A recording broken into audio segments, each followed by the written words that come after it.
YouTube. Welcome to Chain Nation, my creation, a huge sensation in your final destination. In today's video, I will be bringing back Mystery Mondays. This is a segment where we basically react to videos that you guys send in or videos that I find on the internet that are pretty mysterious. Make sure you guys like, comment, subscribe, and let me know what you guys want to react to next time for Mystery Mondays.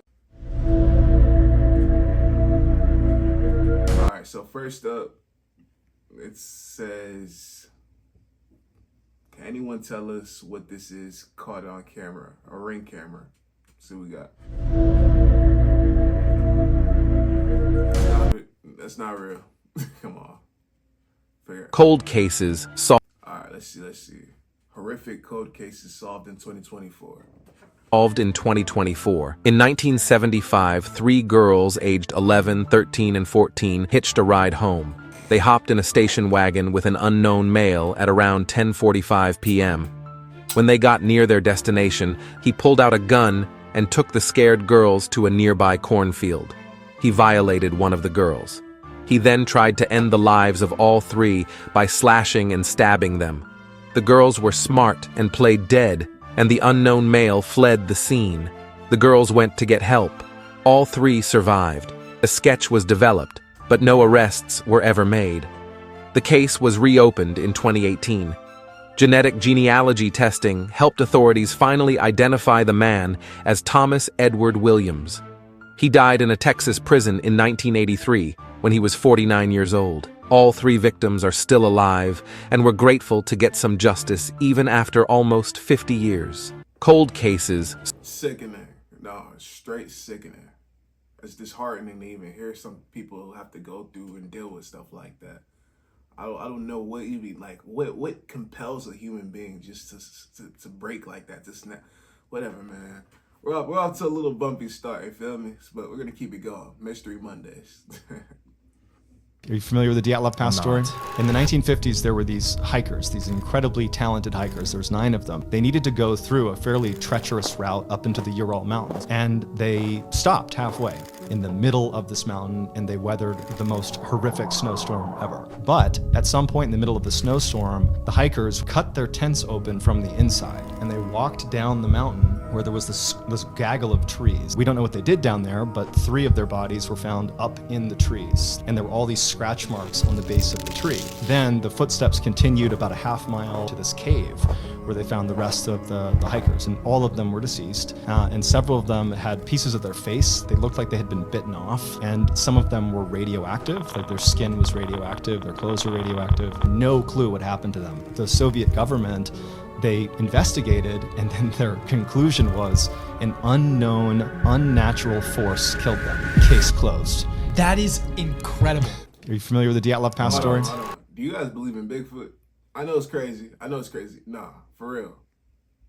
At some point in my life, I heavily believed in Bigfoot. I'm not gonna say I believe him. I don't believe in him now, but still, there had to be some type of creature that, you know what I mean? What?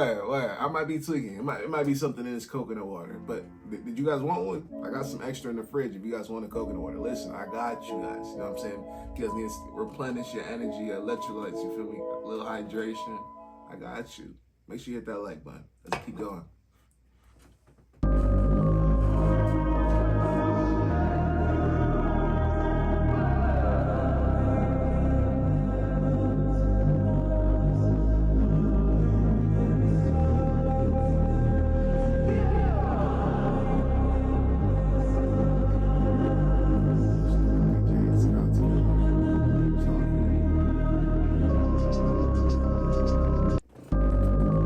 I'll be real with you. People that just look at the camera, I can't take them serious.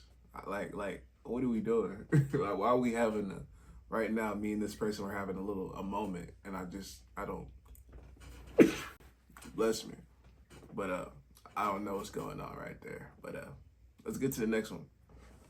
On May 14, 2008, 19-year-old Brandon Swanson disappeared at around 2 a.m. To celebrate the final day of their classes, Brandon and his classmates held a party. At around midnight, Brandon accidentally drove into a ditch with his vehicle and became stuck. He told his parents that he was close to the town of Lind, a short commute from Marshall, Minnesota, where the 3 family members lived. His parents drove to the location and flashed their headlights to alert Brandon's attention. He reported being unable to see their lights. Brandon then flashed his lights, but his parents, too, were unable to see anything. Throughout this entire period, Brandon and his father were in communication via their cell phones. During the call, he crossed fields as a shortcut. After around 47 minutes of speaking to one another, his father heard Brandon say, "Oh sh*," before the line went dead. Brian Swanson tried to call his son back several times, but the line rang out. On May 14th, Stay away from the woods. There is no place. Nah, all jokes is all serious. On a serious note, though, yeah, there's just certain places you just wouldn't catch me. You know what I'm saying? At certain, like when the sun's out, you know what I'm saying? Even then, I'll be thinking I'm pushing my luck. You know what I'm saying? But yeah, man, y'all be safe out there. Let's see what we got next.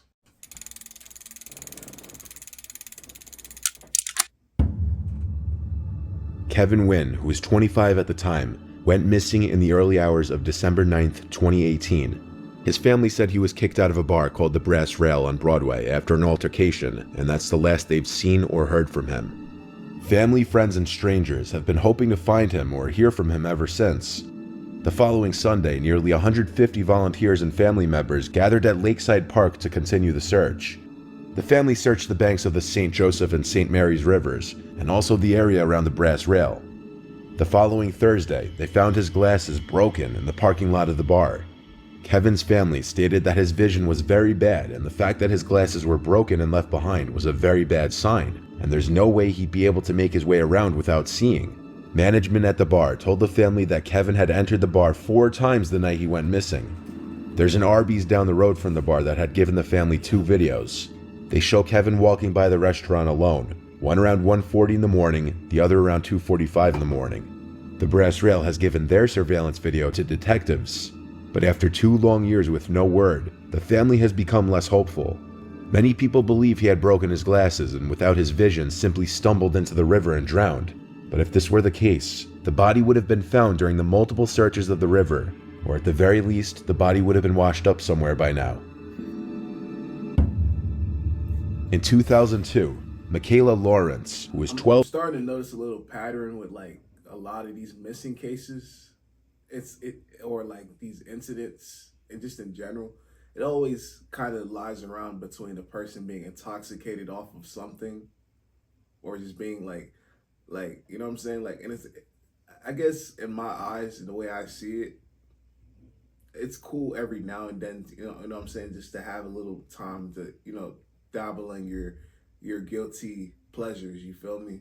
But to the point where, like, when do you have that line or that stops that lets you know, like, hey, I'm approaching the point of no return? You feel what I'm saying? I don't know. I think there's always that voice in your head that's supposed to be there to let you know, hey, maybe let's go home. Let's call that Uber. We're a little drunk. You know what I'm saying? Word.